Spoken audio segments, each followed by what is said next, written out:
Hello साथीहरू, यहाँहरूलाई स्वागत छ मेरो फिनेस टेक्निकल च्यानलमा। म हुँ गणेश। तपाईहरू अहिले हेर्दै हुनुहुन्छ फिनेस टेक्निकल च्यानल।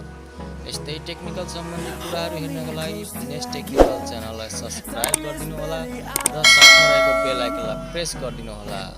यदि यहाँहरूलाई मेरो भिडियो मन पर्यो भने लाइक गरिदिनु होला।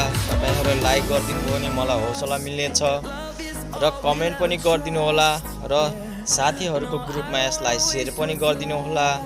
ल लागौँ आजको टपिक तर्फतिर।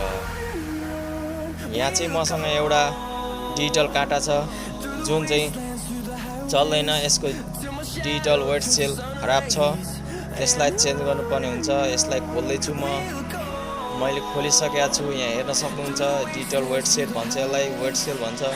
यसले नै नापजोखको काम गर्ने हो र मसँग यहाँ नयाँ वेट सेल ल्याएको छु। मैले यसलाई चेन्ज गर्दैछु। अब यसको यो कनेक्सनहरू खोलेर यसलाई पहिला जसरी जोडेको थियो त्यसै गरी नै यसलाई जोड्ने र म यसलाई वेट सेललाई म अब नट खुलाएर कस्दैछु।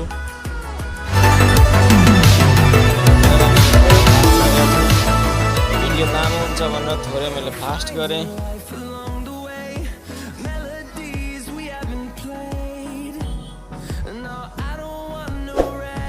यसरी यहाँनिर मैले कसिसकेको छु।